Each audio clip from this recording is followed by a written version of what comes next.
La yaslamu min alsinatin nas. Enggak ada orang yang selamat dari lisan orang lain.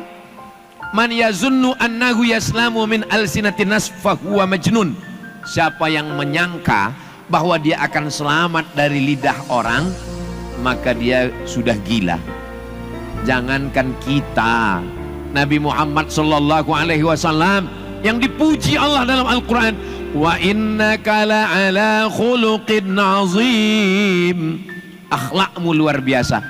Apa kata mereka? Sahir, tukang sihir. Majnun, orang gila. Rajulun mashur, orang kena santet. Asatirul awalin, tukang dongeng. Apalagi kita yang manusia biasa. Ini kelihatannya Ustaz Somad bukan menasehati kami nih, sedang curhat pribadi kelihatannya. Iya, saya sedang menceritakan tentang diri saya yang dicaci maki orang di Instagram, di Facebook, di TikTok. Itu FB itu 10 juta followernya, setengahnya itu haters. Maksud saya yang belum follow, tolonglah follow.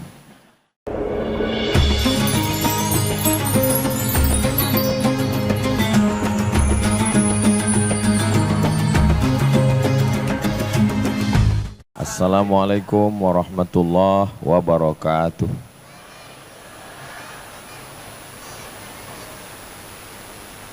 Kalau Tuan pergi ke Medan, jangan lupa beli katun. Setelah Ustadz Lukman, saya jadi takut berpantun.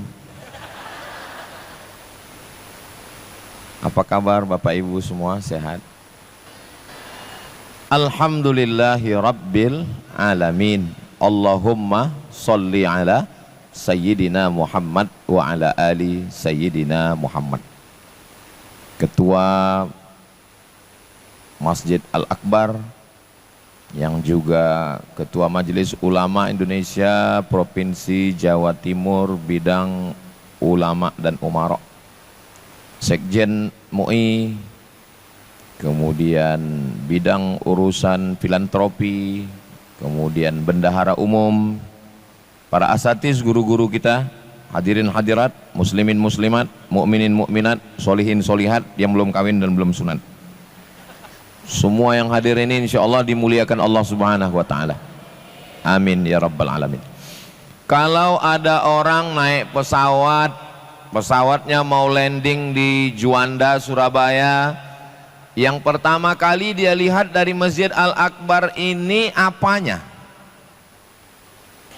Kalau saya ketika ngomong itu seperti agak bertanya, nggak usah dijawab, nanti saya jawab sendiri. Maka kalau dengar ceramah saya nggak usah merasa tertekan, ini Ustadz kok nanya-nanya, enggak, diam aja, nanti saya jawab sendiri. Ketika kita naik pesawat, akan landing di Juanda, dan kita memandang ke bawah, yang kita lihat dari Masjid Al-Akbar ini adalah kubahnya. Dan ketika kita turun masuk ke dalam, yang kita lihat adalah tiangnya. Disitulah baru kita sadar, ternyata kubah yang nampaknya gagah perkasa, ternyata setelah dekat, ya dia nggak begitu perkasa. Dia sebenarnya ya pelapon aja. Dia ditopang oleh tiang-tiang yang kokoh.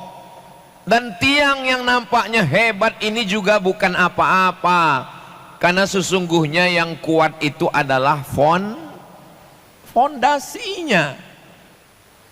Itu lebih kurang penjelasan tentang makna guyub. Karena saya sendiri tadi nanya Habib Muhammad bin Anis, Habib, guyub iku apa? Guyub iku ya bareng katanya. Ya jelas namanya guyub bareng. Dan saya coba-coba memahaminya, ya guyub bareng. Dan ternyata kubah dengan tiang dan pondasi, merekalah yang mengajarkan kita tentang guyub bareng. Tolong kalau salah jangan ditegur di sini Habib, nanti di belakang. Biar jangan nampak kali bodoh saya. Saudaraku yang dimuliakan Allah subhanahu wa ta'ala, ini masjid bisa kokoh tegak berdiri karena ada pondasi, dan pondasi nggak kelihatan. Ada tiang, sebagiannya nampak, dan dia menopang, barulah jadi satu bangunan yang utuh, cantik, indah. Dan kalau kita lihat tiang Tiang ini yang nampil keluar adalah yang paling lemah. Tiang yang gagah-gagah ini yang paling tampil keluar, dilihat orang, bisa dipegang, bisa disentuh, itu yang paling lemah. Apa yang paling lemah? Catnya. Catlah yang paling lemah dan paling murah. Dialah yang kelihatan di luar. Yang paling kokoh di antara tiang ini apa? Besinya. Besinya di dalam. Tapi kita nggak pernah ngelihat besi menampakkan dirinya. Ada masjid yang menampakkan besinya, menampakkan dirinya di tiang. Ada masjid yang belum selesai dicor. Justru itu kelemahan. Kata besi, aku yang berada di dalam, biarlah aku tersembunyi di dalam. Dan kamu cat yang paling lemah, biarlah kau di luar, kau yang kelihatan. Emang besi bisa ngomong Pak Ustadz? Ini jangan-jangan Ustadz ini level 2 dari Makoli. Agak-agaknya begitu. Saudara yang dimuliakan Allah Subhanahu wa taala. Jadi belajar itu tidak selamanya di atas torehan tinta, di atas kertas. Alam bisa menjadi guru kita. Makanya dalam hadis Nabi dikatakan, man salaka tariqan, siapa yang melewati suatu jalan, yaltamisu fihi ilman, di jalan itu dia bisa dapat ilmu, sahalallahu lahu bihi tariqan ilal jannah, dimudahkan Allah jalannya menuju surga. Afala ta'qilun, kenapa engkau tidak berpikir? Afala tatafakkarun, kenapa tidak menggunakan akal? Afala tatadzakkarun, kenapa tidak mengambil pelajaran? Kalau kubah, tiang dan fondasi bisa guyup, kenapa kamu nggak bisa? Saya mengucapkan ini selama ini ringan, tapi malam ini agak berat. Kalau tiang begitu lembutnya untuk berbagi antara besi, batu, kerikil, semen dan cat, kenapa kamu mesti tampil ke depan? Bahkan mungkin yang tampil itulah yang paling lemah. Bahkan mungkin yang tampil itulah yang tidak berdaya dan tidak ada apa-apanya. Saya malam ini bisa gagah ngomong bersuara lantang. Ini karena sound systemnya mantap. Coba kalau teknisi sound system ini ngerjain, kita kerjai Ustaz Somad. Habis nyawa saya. Ada orang-orang yang nggak ceramah, nggak ngomong, nggak tampil, nggak tablik akbar, tapi dia justru dapat banyak pahala. Siapa dia? GMPLN. Mesti disebut, kalau enggak nanti dia beri kode, matikan katanya, selesai.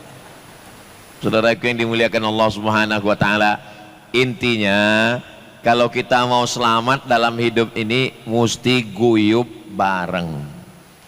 Kira-kira bisa guyup bareng? Ini acara tahun lalu ramai, meriah. Ada orang tua kita, ada orang tua yang bijaksana, Abu Bakar Siddiq. Ada anak muda yang gagah perkasa, Umar bin Khattab. Ada anak muda yang kaya raya, Utsman bin Affan. Ada anak muda yang cerdas luar biasa, Sayyidina Ali bin Abi Thalib. Saya di mana-mana kameramen itu anak muda, tapi di Masjid Akbar ini anak kecil. Luar biasa. Ini namanya guyup itu ya ini. Saudara yang dimuliakan Allah Subhanahu wa taala. Nabi Musa alaihi salam gagah perkasa. Dari mana Ustaz Somad tahu Nabi Musa itu gagah perkasa? 30 orang menggeser batu yang menutup pintu sumur ketika 2 orang anak perempuan Syuaib ngantri mau ngambil air dalam sumur. Nabi Musa hanya sendiri mendorong, bisa. Nabi Musa gagah perkasa. Nabi Musa punya tongkat, dia pukulkan memancar 12 mata air. Nabi Musa punya tongkat, dia pukulkan terbelah Laut Merah. Nabi Musa punya tongkat, dia pukulkan fa idza hiya hayyatun tas'a, menjadi ular yang memakan tongkat-tongkat tukang sihir Firaun. Tapi dia enggak sendirian, dia guyup bareng. Makanya dalam doanya kelihatan kalau dia guyup, Rabbi syrahli sadri wa yassirli amri wahlul 'uqdatan min lisani yafqahu qawli waj'al li waziran min ahli. Beri aku seorang penolong dari keluargaku, Harun akhi. Harun nggak bisa sendirian. Jadi kalau ada orang merasa hebat, adakah yang lebih hebat daripada Nabi Musa alaihi salam? Nabi Isa alaihi salam, yubri'ul akmaha wal abrasa, bisa menyembuhkan orang kena penyakit kusta, penyakit buta, penyakit lumpuh, wa yuhyil mauta, menghidupkan orang mati biiznillah, dengan izin Allah. Tapi nggak bisa sendirian, mesti guyup, mesti bareng. Wa idh qala Isa bin Maryam lil hawariyin, ingatlah ketika Nabi Isa berkata kepada hawariyin, penolong-penolongnya, apa kata Nabi Isa? Man ansari ilallah, siapa yang nolong saya menegakkan agama Allah? Qala al hawariyun, hawariyun menjawab, nahnu ansarullah, kami yang akan menolong agama Allah. Bagaimana dengan Nabi Muhammad sallallahu alaihi wasallam? Nabi Muhammad enggak jalan sendirian. Padahal kalau mau, innama amruhu idza arada syai'an ayyakula lahu kun. Bisa kalau Allah mau. Nabi Muhammad sendirian. Allah mau mengajarkan Nabi Muhammad juga guyub bareng. Dia didampingi orang tua yang gagah perkasa, Abu Bakar Siddiq. Dia didampingi oleh anak muda, Umar bin Khattab. Dia didampingi oleh perempuan yang kaya raya, Sayyidatuna Khadijah. Dia didampingi perempuan yang cerdas luar biasa, Sayyidatuna Aisyah. Dia didampingi oleh anak muda yang akalnya hebat, Sayyidina Ali. Maka kita tinggal menentukan posisi kita saja. Saya ini Pak Ustadz kaya, Utsman bin Affan.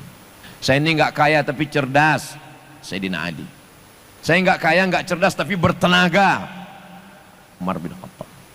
Saya nggak kaya, nggak cerdas, nggak bertenaga, nggak bijaksana, Abu Lahab. Saudaraku yang dimuliakan Allah Subhanahu wa taala, sesungguhnya faqsusil qasasa, ceritakan kisah-kisah itu. Untuk apa? La'allahum yatafak, mudah-mudahan mereka berpikir. Tapi Ustadz, kadang lebih enak berteman dengan gadget daripada berteman dengan manusia. Ini tahap awal. Kalau ada orang mulai ngomong, lebih enak berteman dengan gadget daripada teman dengan manusia. Ini baru level awal, ini gejala awal ini. Nanti lama-lamanya dia nikah dengan AI daripada dengan manusia. Udah mulai banyak ini yang jatuh cinta dengan AI. Kenapa kamu nggak lagi dengan manusia? Karena AI lebih mengerti aku. Soft spoken. Saudaraku yang dimuliakan Allah Subhanahu wa taala, jadi yang namanya manusia itu ya memang begitu. Berteman dengan manusia, siap-siap menghadapi berbagai resikonya. Bapak dulu di kantor dinas pendapatan kan? Iya Pak Ustadz. Terus sekarang saya sudah pindah di dinas perkebunan Pak Ustadz. Kenapa? Karena lebih enak berteman dengan pohon kayu daripada manusia. Saya sejak kerja di perkebunan ini, asam lambung nggak naik, nyantai. Dulu Pak Ustadz, video call, telepon, nanya uang tunjangan, nanya gaji, nanya ini. Memang kadang-kadang lebih baik berteman dengan pohon kayu daripada manusia Pak Ustadz. Makanya kalau sudah kakak, ibu ngelihat ada yang sudah mulai menikmati lebih banyak nanam pohon anggrek, ini salah satu gejala kekecewaan pada manusia. Saudaraku yang dimuliakan Allah Subhanahu wa taala, lebih banyak menghabiskan waktu untuk sepeda ontel. Lebih baik berteman dengan sepeda ontel daripada manusia Pak Ustadz. Lebih banyak perhatian ke ikan cupang daripada manusia. Ini lama-lama saya nanti disomasi sama banyak komunitas ini. Saudaraku yang dimuliakan Allah Subhanahu wa taala, berteman dengan manusia, siap dengan segala resikonya. Temanmu itu masih manusia.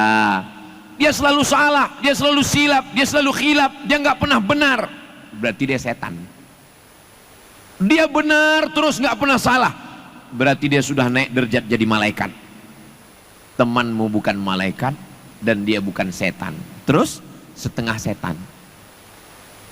Saudaraku yang dimuliakan Allah Subhanahu wa taala. Oh, Ustadz mau membantah ucapan Ustadz Luqman? Enggak ada membantah. Emang betul kata Ustadz Luqmanul Hakim, berteman dengan manusia itu kecewa. Cuman pantunnya saya lupa. Karena saya terlalu memikirkan yang sejuta. Saudaraku yang dimuliakan Allah Subhanahu wa taala. Jadi memang ketika kita bersama dengan manusia, manusia diambil dari kata nasya. Nasya artinya lupa. Kadang dia lupa, kita ingatkan. Maka bunyinya watawasau bil haq watawasau bisab. Kalau satu orang yang mengingatkan wawassa Ibrahimu banihi wa Ya'qub. Ingatlah ketika Ibrahim memberikan wasiat kepada anak-anaknya. Satu orang ngasih nasihat. Tapi kalau dua orang yang saling mengingatkan, bunyi ayatnya watawasau. Kadang saya ingat, tapi saya juga manusia, saya lupa. Kalau saya lupa, siapa yang mengingatkan? Yang mengingatkan saya adalah Kiai Muhammad Hasan Ubaidillah. Saya lupa, yang mengingatkan saya siapa? Yang akan mengingatkan saya datang jauh dari Pontianak, Ustadz Luqmanul Hakim. Saya manusia biasa, saya silap, saya khilaf. Yang akan mengingatkan saya adalah Sayyidi Al-Habib Muhammad bin Anis bin Syihab. Indah hidup ini kalau kita diingatkan. Tapi tolong ingatkannya jangan depan orang banyak. Jaga juga perasaan saya. Kalau mengingatkan tolonglah ketika nggak ada orang. Ustadz, bisa kita ngomong 4 mata, jangankan 4, 3 pun siap. Kalau bisa WA lah ke nama saya, jangan WA ke grup. Apalagi kalau posting di FB, screenshot lagi, mempermalukan. Saudaraku yang dimuliakan Allah Subhanahu wa taala, ketika kita bisa berjalan bersama-sama, inilah yang diajarkan oleh agama Islam. Jangankan perbuatan saya, peci saya miring pun saya nggak bisa ngelihat. Yang ngasih tahu siapa? Yang ngasih tahu jamaah dari jauh. Dia kasih tahu, miring Ustaz. Perasaan nggak miring, isinya miring. Kita silap, kita khilaf, diberitahu oleh orang lain. Begitulah saudara kita. Tapi kalau kita sudah benar, kita lurus. Saya perasaan Pak Ustaz nggak ada nyinggung perasaan orang. Tapi kenapa saya dibenci orang? Berarti ibarat buah mangga, kamu sudah mulai berbuah. Ibarat pohon durian, harumnya sudah mulai semerbak. Kira-kira pohon mangga yang dilempar itu yang sudah buah atau yang belum buah? Yang sudah buah. Kalau belum buah orang nggak peduli. Durian itu yang dilempar orang kalau sudah harum semerbak. Kalau belum berbuah orang nggak peduli. Berarti kalau sudah ada mulai ngejek, itu berarti sudah mulai berbuah, sudah mulai nampak, sudah mulai dianggap sebagai saingan. La yaslamu min alsinatin nas. Enggak ada orang yang selamat dari lisan orang lain. Man yazunnu annahu yaslamu min alsinatin nas fahuwa majnun. Siapa yang menyangka bahwa dia akan selamat dari lidah orang, maka dia sudah gila. Jangankan kita, Nabi Muhammad sallallahu alaihi wasallam yang dipuji Allah dalam Al-Quran, wa innaka la'ala khuluqin azim, akhlakmu luar biasa. Apa kata mereka? Sahir, tukang sihir. Majnun, orang gila. Rajulun mashur, orang kena santet. Asatirul awalin, tukang dongeng. Apalagi kita yang manusia biasa. Ini kelihatannya Ustaz Somad bukan menasehati kami nih, sedang curhat pribadi kelihatannya. Iya. Saya sedang menceritakan tentang diri saya yang dicaci maki orang di Instagram, di Facebook, di TikTok. Itu FB itu 10 juta followernya, setengahnya itu haters. Maksud saya yang belum follow, tolonglah follow. Saudaraku yang dimuliakan Allah Subhanahu wa taala. Tapi kelihatannya Ustaz nggak terlalu memikirkan itu. Kalau saya mikirkan komen-komen itu sudah lama saya gila. Nggak saya pikirkan. Ustadz sabar sekali nggak membalas. Orang saya nggak tahu passwordnya. Saya serahkan pada Allah Pak Ustadz. Saya serahkan ke admin. Wa ufawwidu amri ilallah. Serahkan kepada Allah Subhanahu wa taala. Kita ini menghadapi apapun yang sedang kita alami dalam hidup, jurusnya cuma 4. Yang pertama ikhtiar, usaha, tenaga, dengar, lihat, fikir, renung. Itu usaha dari kita. Ikhtiar, ahli sunnah wal jamaah. Tapi kita nggak ada apa-apanya. Setelah kita berikhtiar, berusaha, lalu kemudian kita berdoa, serahkan pada Allah. Bismillahi tawakkaltu ala Allah, la haula wala quwata illa billah. Doa. Setelah doa, yang ketiga tawakal. Serahkan pada Allah. Kalau sudah kita serahkan pada Allah, kepala dinas mau keluar kota, dia serahkan kepada wakil. Bapak Kapolres mau keluar kota, dia serahkan kepada waka. Presiden mau pergi, dia serahkan ke wakil. Semua diserahkan. Lalu bagaimana kalau kita sudah menyerahkan kepada Allah? Hasbunallahu wa ni'mal wakil. Allah lah sebaik-baik tempat penyerahan. Serahkan pada Allah Subhanahu wa taala. Tapi menyerahkan kepada Allah itu setelah melewati 3 proses. Usaha, doa, tawakal. Saya nggak mau ngaji malam ini dipelintir, lalu besok bapaknya nanya, kamu gimana selesai S1 ini, rencananya mau kemana, planningnya? Serahkan pada Allah. Islamnya nggak salah. Orang 2 kali dia salah. Pertama malas, nggak mau usaha, maunya selonjoran, maunya tiduran. Ketika dia gagal, dia cari ayat-ayat untuk melegitimasi kesalahannya. Dianggapnya agama ini sebagai legalisir saja. Kalau dia ambil ayat masih lumayan, dia cari ceramah Ustadz Somad yang bisa membenarkan kesalahannya. Ini saya yang paling marah kalau ada video saya dipotong-potong untuk membenarkan dia. Pertama saya marah dia nggak ngaji beneran. Yang kedua saya marah dia nggak nonton video full di channel Ustadz Abdul Somad Official. Subscribe, like, share, and comment. Saudaraku yang dimuliakan Allah Subhanahu wa taala. Usaha sudah. Doa sudah. Tawakal sudah. Puncaknya adalah ridha. Makanya yang diundang Allah itu orang-orang yang ridha. Setelah dia ridha, baru Allah meridhai dia. Kita dulu ridha, baru Allah meridhai. Makanya orang yang dipanggil Allah, ya ayyatuhan nafsul mutmainnah, irji'i ila rabbiki radiyatan mardiyah. Enaknya ceramah di Surabaya ini, anak kecil hafal.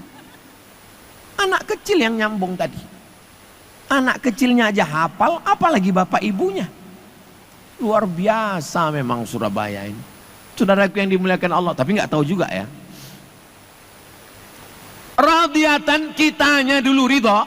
Setelah kita ridha, mardiyah, Allah meridhai. Kita duluan menggunakan potensi pada diri kita untuk ridha menerima ketetapan Allah. Ternyata ketetapan Allah jauh. Ketika kita sedang susah, kawan lari, teman hilang, sahabat melayang, mana follower, viewer, dan subscriber? Lalu kita mengeluh sama Allah, ya Allah, kenapa teman hilang? Kenapa kawan akrab terbang? Kenapa sahabat semua melayang? Kata Syekh Muhammad Mutawalli Asy'arawi, ketika kau sedang susah, semua temanmu hilang, sesungguhnya itulah doamu sudah dikabulkan Allah. Hah? Doa yang mana? Doa yang selalu kau amalkan, hasbi Allah, cukuplah Allah sebagai penolong saya. Kadang kita ngomong ini nggak sadar apa yang kita omongkan. Tiap hari amalan kita, hasbunallah wa ni'mal wakil, hasbunallah wa ni'mal wakil, hasbunallah wa ni'mal wakil, cukuplah Allah penolong saya, cukuplah Allah penolong saya. Ketika ujian datang dan yang benar-benar menolong cuma Allah, kita kaget. Kenapa cuma Allah yang nolong? Ya omonganmu dulu kan begitu, hasbunallah. Makanya kita zikir itu bagus, tapi kita pahami makna zikirnya. Karena kalau kita tidak pahami, kita akan komplain kepada Allah Subhanahu wa taala. Kenapa saya sudah buat baik sama dia tapi dia balas nggak baik? Kenapa saya sudah berbuat budi kepada dia tapi dia balas dengan air susu, dibalas dengan air tuba? Kenapa dia balas tidak baik? Lalu kita komplain, kita marah. Padahal sebenarnya itu adalah doa kita yang dikabulkan Allah. Doa yang mana? Allahumma srif anna syarra ma qadait. Itu kan yang kita baca setiap subuh. Allahumma hdina fiman hadait, wa afina fiman afait, wa tawallana fiman tawallait, wa barik lana fiman atait, wa qina birahmatika syarra ma qadait. Allahumma srif anna syarra ma qadait. Alihkan dariku takdir yang jelek. Berarti kalau Allah sudah menjauhkannya darimu, itulah doamu yang terkabul. Ya Allah, jauhkan saya dari takdir yang jelek. Tapi jangan diomongin, pahami saja. Jangan besok ketemu sama dia, kamu nggak mau nolong saya. Iya, kamulah takdir jelek yang dijauhkan Allah. Oh, makin ngamuk dia. Saudaraku yang dimuliakan Allah Subhanahu wa taala, ridho itu sudah jadi bahasa Indonesia, jadi rela. Ridho jadi rela. Rela, pasrah. Tapi bukan berarti pasrah tanpa usaha, itu apatis namanya. Kita ini semua punya target-target. Ustadz dulu bisa ke Mesir, siapa yang nolong? Teman, sahabat. Saya kirim surat, tolong carikan informasi beasiswa ke Al-Azhar Mesir. Belum ada email, belum ada WA, belum ada SMS. Tahun 1996 saya tamat SMA. Tahun 1997 saya kuliah di IAIN. Saya kirim surat ke teman dari Medan ke Riau ke Medan. Dia balas, Abdul Somad, saya sudah dapat informasi tes ke Mesir. Silakan datang ke Medan. Tanggal pendaftaran terakhir tanggal sekian. Suratnya sampai di hari terakhir daftar tes. Kalau saya ceritakan bagaimana perjuangan penderitaan, ini anak-anak muda sekarang yang nggak pernah ngirim surat akan berkata, itu diri talo kali. Saudaraku yang dimuliakan Allah SWT, teman, sahabat, saya bisa pergi ke Maroko, teman juga, sudah mulai ada email, www.yahoo.com. Apa kabarmu di Maroko? Ada beasiswa nggak? Ada yang gratis nggak? Bisa nggak uruskan? Kirim paspor, kirim scan ijazah, kirim scan nilai. Ini ada beasiswa dari Darul Hadis Al Hasaniyah, kirim, balas, sahabat lagi. Tahun 2008 saya pulang. Mat, lagi di mana? Aku baru pulang. Ini ada tes CPNS, beli koran.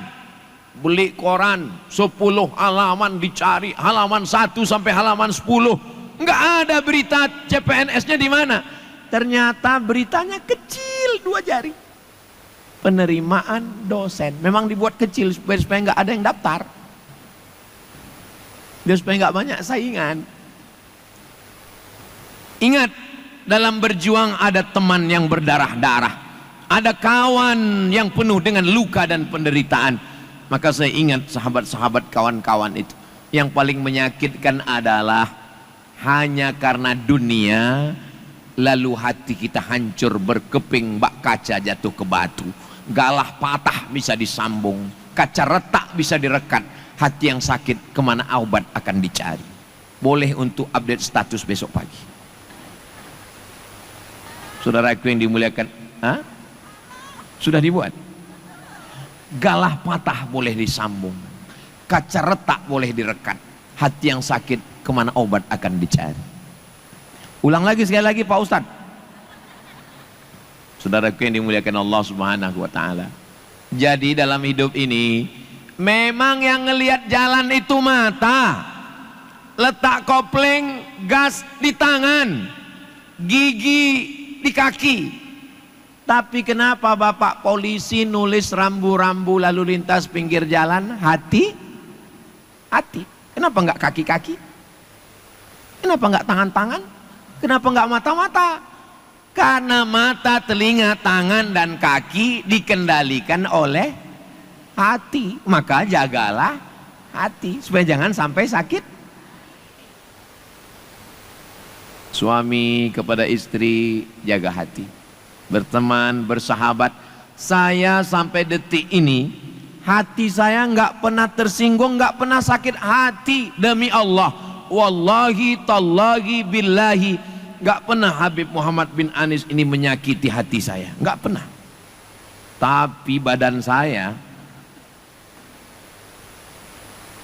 dan beliau ngomong langsung, sayang jangan bawa lagi ke hutan Ustaz Somad, karena saya bawa beliau dari Pekanbaru jam 10 pagi sampai di hutan jam 2 malam.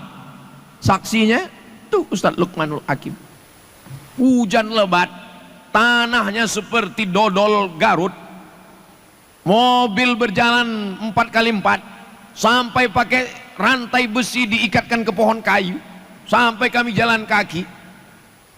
Dan ketika itu mungkin hati beliau sakit, tapi saya nggak peduli. Sampai hari ini hubungan kami baik, dan setiap ketemu saya bilang minal aidin wal faizin. Saudaraku yang dimuliakan Allah Subhanahu wa taala, kalau dia sakit hati berarti sudah lama jadwal ke Surabaya ini di delete-nya. Gimana Habib, jadwal ke Surabaya? Cancel. Saudaraku yang dimuliakan Allah Subhanahu wa taala, itu telur ayam di dalam sangka telur ayam itu dia pasti ada gesekan. Makanya kata orang Melayu dalam pepatahnya, sedangkan telur ayam di dalam sangkanya ada gesekan, apalagi hati manusia. Kalau pisau mengenai tubuh luka bisa diobat, sembilu paling tajam bambu kena luka ada obatnya. Tapi kalau sudah hati terasa sakit, saya sudah maafkan dia Pak Ustadz, Idul Fitri ini kamu maafkan, saya maafkan dia Pak Ustadz, sudah ketemu 7 turunan nggak mau Pak Ustadz, berkesan di dalam hati. Nah, inilah yang paling sulit kita menghilangkannya. Ustadz Somad sudah bisa berproses. Saya ketika tawaf, 1 putaran untuk ayah, 1 putaran untuk ibu, 1 putaran untuk istri, 1 putaran untuk saudara, 1 putaran untuk anak.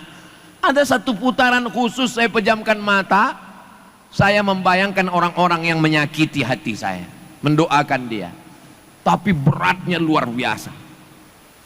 Ustadz bisa mutar pejam mata, ya kan, kanan kiri kan ada yang megang. Saya coba untuk menghilangkan sakit hati saya. Saat putaran yang ke-7 itu khusus untuk orang-orang yang menyakiti. Awal-awalnya saya coba dulu, doanya keluar tapi gigi rapat. Ya Allah. Saya insya Allah kalau disuruh malam bangun sholat saya sanggup. Kalau disuruh bersedekah insya Allah walaupun gak banyak saya sanggup. Disuruh ceramah insya Allah sanggup.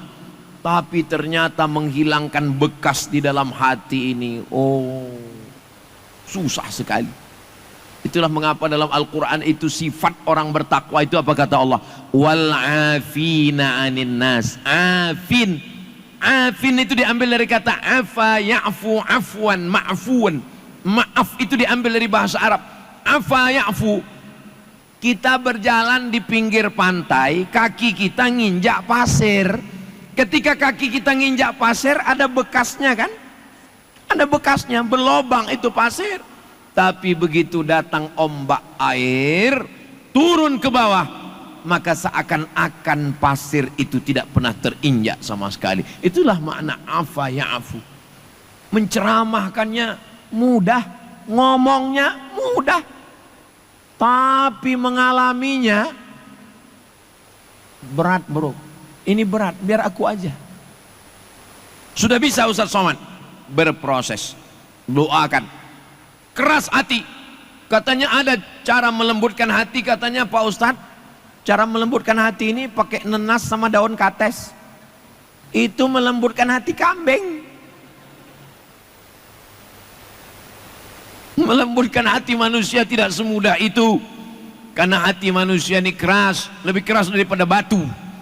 Maka kita selalu berharap, berdoa kepada Allah. Makanya saya kalau ketemu dengan Habib, ketemu dengan Kiai, selalu saya minta doa. Doakan saya Habib, doakan saya Kiai, supaya Allah melembutkan hati saya, supaya Allah menghilangkan semuanya. Kadang-kadang saya sudah berusaha untuk melupakan. Ustadz, ada yang mau datang, silakan. Ini katanya nanti mau datang jam sekian, silakan. Setelah datang, foto. Setelah foto, pulang, update status, di screenshot sama orang. Ustadz, inilah yang ngejek-ngejek kamu dulu. Kadang kita udah melupakan, ada yang mengingatkan. Ketika kita tanya, kenapa kamu ingatkan saya? Dalam rangka watawasau bil haq. Saudaraku yang dimuliakan Allah Subhanahu wa taala. Makanya kata Nabi, la yadkhulul jannah, tidak masuk surga namam, orang yang bawa omongan si A tentang si B lalu dibawa ke si C, akhirnya hubungan C dengan A rusak gara-gara orang ketiga. Makanya jangan pernah ada orang ketiga di antara kita. Saudaraku yang dimuliakan Allah Subhanahu wa taala, guyub bareng. Ini tema kita malam ini, guyub bareng. Sampai kapan kita mengalami ini, Ustadz? Sampai akhirnya malaikat maut datang mencabut nyawa. Kalau ada orang menceritakan orang lain tentang kita lagi ngobrol nih berdua. Dia ngobrol tentang si B, kita dengan si A ngobrolin si B. Ingatlah, ketika kita tidak ada, maka dia akan ngomongin kita dengan si B. Betul? Nampaknya banyak yang mengalami ini. Saudaraku yang dimuliakan Allah Subhanahu wa taala, maka kita bebankan pikiran kita ini untuk sesuatu yang berat, supaya mulut kita, pikiran kita enggak lagi fokus pada yang perintil-perintil, yang kecil-kecil. Habib Muhammad bin Anis pikirannya fokus untuk membangun kelas, bangun asrama, ngirim anak santri kalau tamat nanti ke Darul Mustafa, pulang anak-anak mesti ngajar, mesti hafal Quran, mesti bisa baca kitab. Mudah-mudahan niat besar ini tercapai, amin. Ustadz Luqmanul Hakim ulang tahun yang ke-14 perjalanan Munzalan, Masjid Munzalan yang menanggung 700.000 anak pesantren penghafal Quran di Indonesia dengan program wakaf beras infak sodakoh sehari 1.000 rupiah.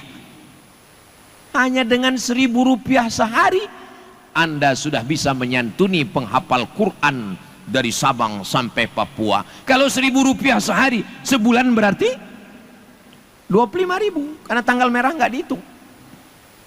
Dan nggak perlu kita ngantar ke pos, sudah ada yang mengutip dari rumah ke rumah, namanya Paskas, pasukan amal soleh. Jadi beliau nggak pernah memikirkan tentang omongan orang terlalu menyakiti hati, baper, enggak. Kenapa? Karena beliau fokus memikirkan berapa anak yatim yang nggak makan, berapa pondok pesantren yang mencampur nasi dengan tiwul, dengan jagung, berapa anak perempuan maaf yang pembalutnya tidak tergantikan. Sampai itu beliau pikirkan. Memangnya Ustadz Luqman ini kalau ketemu Ustadz Somad bebannya berkurang. Datang lagi Ustadz Somad, Ustadz Luqman, ini kebetulan ada penggali kubur yang nggak dapat santunan. Jadi Ustadz Luqman ini saya khawatir kalau ketemu saya asam lambungnya naik, karena saya selalu membawa beban.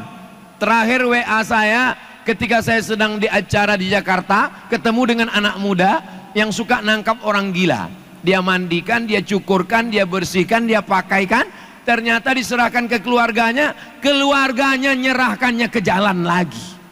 Saya WA Ustadz Luqman, Ustadz Luqman, tolong carikan rumah untuk orang-orang yang rusak akalnya setelah dimandikan oleh anak muda ini, supaya dia dijaga sampai mati, jangan kembalikan lagi ke keluarganya. Saya ketemu dengan rumah sakit jiwa. Apa kata dokter rumah sakit jiwa? Apa kendala di sini Pak? Menyembuhkannya mudah Pak Ustadz. Yang susah itu keluarganya nggak mau nerima lagi. Malu punya orang keluarga gila. Maka saya WA Ustadz Luqman, siapkan pelatihannya. Alhamdulillah Ustadz Luqman buatkan pelatihan motong rambut, pelatihan kerja, pelatihan life skill, pelatihan. Sehingga beliau tidak sempat memikirkan yang kecil-kecil. Perasaannya sudah penuh dengan ini. Nggak muat lagi untuk memikirkan. Hanya mikirkan tentang omongan orang, tentang wajah orang, tentang pujian orang, tentang hinaan orang. Penuhkan pikiran kita dengan ini, sehingga kita nggak sempat lagi mikirkan yang kecil-kecil. Orang besar hanya memikirkan sesuatu yang besar.